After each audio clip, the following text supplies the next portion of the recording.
నా పవన్ కళ్యాణ్ గారిని చంపేస్తా ఉంటూ ఒకడు బెదిరింపుకాలు చేశాడన్న. అవును. దాని మీద అభిప్రాయం ఏంది?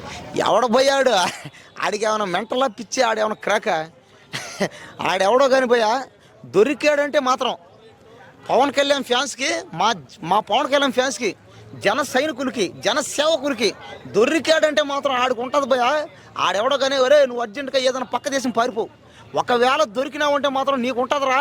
అరే బామర్దే నీకు ఖచ్చితంగా నీకు మామూలుగా ఉండదు. ఇంకా నేను ముక్కలుగా కోసి నేను పీసుగా చేసి ఇంకా వద్దులేక ఇంక చెప్పాల్సిన అవసరం లేదు. ఆడెవడికో సైడ్కి రేక ఉంటుంది. అరే మెంటల్గా అరే పిచ్చోడా ఒకటి మాత్రం గుర్తుపెట్టుకో, నీకేదో మెంటల్ దొబ్బినట్టుంది. ఆయన పవన్ కళ్యాణ్ డిప్యూటీ సీఎం, ఆయన పైగా డిప్యూటీ సీఎంఏ కాకుండా మళ్ళీ ఏంది అతను నేషనల్ కాదు. పవన్ కళ్యాణ్ అంటే నేషనల్ కాదు రే, ఇంటర్నేషనల్ అతను. ఇప్పుడు ఆయన డిప్యూటీ సీఎంఏ కాకుండా పక్క రాష్ట్రాల్లోకి వెళ్ళి ఆయన ప్రచారం చేస్తే పక్క రాష్ట్రంలో కూడా గెలిచిన పార్టీలు ఉన్నాయి. కాబట్టి ఆడెవడో అర్జెంటుగా ఈ దేశం వదిలి పారిపోవు. ఒకవేళ నువ్వు ఎవరైనా సరే, నువ్వు ఎక్కడైనా సరే, నీకు దమ్ముంటే నీకు ధైర్యం ఉంటే నీకే చెప్తున్నా, నువ్వు చూసే ఓడికి చెప్తున్నా, నువ్వు జనసేన పార్టీ ఆఫీస్ దగ్గర రా. అది ఎక్కడో కాదు, ఇక్కడే ఉంది. ఎక్కడ జూబ్లీస్లో ఉంది, లేకపోతే ప్రతి జిల్లాలో ఉంది. ప్రతి జిల్లాలోనూ జనసేన పార్టీ ఆఫీస్కి ఉంది. అక్కడికి రా, లేదా ఎక్కడికన్నా రా, లేదా నువ్వే చెప్పు, మేము వస్తాం అందరం. నా దొరికావంటే నీకు ఉంటుంది రే నా కొడక, నిన్ను ముక్కలకు వదిలే ఇంకా వెనక ముందు పొడిచి కిందకు పైన తీసి పారిపో అర్జెంటుగా, ఈ దేశం వదిలి పారిపో. ఇంకా వద్దు, ఇంకా అవి కూడా ఉంటాయేమో చెప్పలేము. దీని వెనక రాజకీయాలు ఉండరా, సినిమాలు ఉండరా, బిజినెస్ మ్యాన్ ఉండరా, ఎవరో ఏమో చెప్పలేము. కానీ దీని వెనకైతే కాస్త రాజకీయాలు అయితే ఉండే ఛాన్సెస్ ఉన్నాయి. కాబట్టి ఖచ్చితంగా జనసేన పార్టీ వాళ్ళ గురించి తిరిగి మాట్లాడుతున్నాడు. మేమంతా జనసేన సైనికులు, నేనే హెడ్.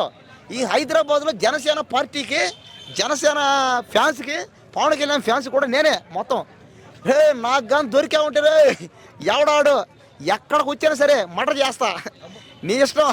మరి ఆదగా ఈ దేశం వదిలి పారిపోవు. నీకు ఇదే నీకు ఇంకా లాస్ట్, ఇంకా నీకు ఇదే. నీకు ఇప్పుడే చెప్తానా, వదిలి వెళ్ళిపో నా కొడక. దొరికావంటే మాత్రం ఆడు దొరికాడంటే. ఇప్పుడు ఇలాంటి బెదిరింపు కాల్స్ చేయడం కొంతమంది ఫ్యాషన్ అవుతుంది. అవును, అంటే పెద్ద సెలబ్రిటీని పట్టుకొని నిన్ను బెదిరిస్తాం, నిన్ను చంపేస్తాం అంటూ ఆడు ఎవరినన్నా బెదిరించచ్చు. ఇలా ఎవరు ఆడు ఇప్పుడు పక్కనే ఇప్పుడు సినిమా ఫీల్డ్ లో చాలా మంది ట్రోల్ అవుతున్నారు, ఒక పెద్ద ఫ్యామిలీ అవుతుంది, వాళ్ళ మీద చేసుకో. అంతేగాని పవన్ కళ్యాణ్ మీద కానీ నువ్వు కానీ చేసేవంటే మాత్రం ఇంకా నీకు మామూలుగా ఉండదు.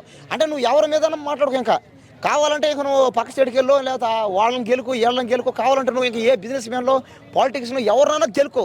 కానీ పవన్ కళ్యాణ్ మాత్రం గెలకద్దనమాట, చెప్తాను ఇప్పుడే. ఎందుకంటే ఆయన ఎంత కష్టపడ్డాడు, ఆయన ఎలా కష్టపడి పైకి వచ్చాడు అసలు ఇంక చెప్పలేదు చేయండి. అసలు ఆడెవడో అర్జెంటుగా ఈ దేశం వదిలి పారిపోవడం బెస్ట్ అనమాట. ఇక్కడ ఉన్నాడంటే మాత్రం భయ ప్రతి ఒక్కడు, అంటే 2 తెలుగు స్టేట్లు మాత్రం, 2 తెలుగు స్టేట్ అనగా ఇండియా మొత్తం. నమ్మకం ఏంది పక్క స్టేట్లో కానీ ఆ పక్క స్టేట్లో కానీ ఎక్కడ పోయినా సరే మైక్ ఎత్తుకొని మాట్లాడాడంటే ఇంకా ఆ పార్టీ విన్ అంతే, తిరిగే లేదు. ఇంకా పక్క స్టేట్ అంది, పక్క కంట్రీకి పోయినా సరే ఇంకా. కాబట్టి ఆయన ఇప్పుడు నేషనల్ కాదు, ఇంటర్నేషనల్. ఇంకా మనోడు అస్సలు తగ్గేది లేదన్నాడు. ఇంకా ఏముందన్న పవన్ కళ్యాణ్ గారిని టార్గెట్ చేసిన, ఎందుకంటే ఆయన ఇప్పుడు డిప్యూటీ సీఎం. ఆయన రోజుకి ఆయన పైకి ఎదిగిపోతున్నాడు. పైగా పుష్ప సినిమాలో డైలాగ్ కూడా చెప్పాడు అల్లు అర్జున్. అంటే మనం పైకి ఎదుగుతూ ఉంటే ఎవడో ఒకడు మనల్ని డౌన్ అయిపోవాలని కోరుకుంటాడు. మనం ఎన్ని కానీ చూసుకుంటా పోతే ఇంకా మనం ఉండలేం. కాబట్టి మనమే వెళ్ళి వాళ్ళు గట్టిగా గుద్దాలంటాడు అనమాట. అంటే దానికి అర్థం అదేలే, ఇంచుమించుగా అది. కాబట్టి ఏంటంటే పవన్ కళ్యాణ్ దాకా పోవాల్సిన పని లేదు ఇది. ఈ విషయం పవన్ కళ్యాణ్ ఎవడైతే బెదిరించాడో ఓడికి చెప్తున్నా, పవన్ కళ్యాణ్ దాకా కూడా పోవాల్సిన పని లేదు. జస్ట్ ఫ్యాన్స్ చాలన్నమాట. ఆయనకున్న ఫ్యాన్స్ అందరం, ఆయన ఫ్యాన్స్ జోలికి వస్తేనే ఇలా ఉంటుంది. ఇంకా ఆయన దాకపోతే ఇంకా అసలు వదిలేక అయిపోయాడు ఆడు. ఇప్పుడే చెప్తున్నాను అర్జెంట్గా, అరే చూసుకోరా నీకే ఇదే, అరే బామర్దే నీకే ఈ వీడియో. ఇంకా 5 ఏళ్ళ దాకా పరిపాలన ఉంది. అంటే అవును, ఇంకా అసలు చాలా వచ్చే అదే పోయా. వాళ్ళందరికీ ఒక స్ట్రాంగ్ వార్నింగ్, లేదంటే ఒక జన సైనికుడిగా నువ్వు ఒక మెసేజ్ చేయాలంటే నేనే వార్నింగ్ ఏమైనా చెప్తానా ఫ్యాన్ని, నేను మంచిగా చేస్తాను. ఇప్పుడు పవన్ కళ్యాణ్ గారు చెప్పారు అందరికి ఫ్యాన్స్కి, ఏమని గొడవలు చేయకండి, ఎవరిని కొట్టద్దండి, ఎవరిని ఏమి అనొద్దు, ఎవరు ఏమన్నా సరే సైలెంట్గానే పోండి అన్నాడు. అంటే ఆయన అధికారంలో రాక ముందైనా సరే, అధికారం వచ్చినా కూడా అదే అన్నాడు ఆయన.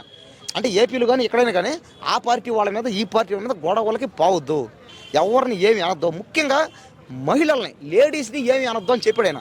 లేడీస్కి రెస్పెక్ట్ ఇవ్వండి అని చెప్పాడు క్లారిటీగా. కాబట్టి ఆయన చెప్పిందే మేము ఫాలో అవుతాం, మేము ఎవరిని ఏమేనం. కానీ ఏంటంటే ఎంతసేపు అని ఓపిక పట్టుకుంటారు చెప్పండి. ఇప్పుడు ఆయన అధికారంలోకి వచ్చి కరెక్ట్గా 5 నెలలు అయింది అంతే. 5 నెలల్లోనే మనం ఏపీ చూసుకుంటే డెవలప్మెంట్.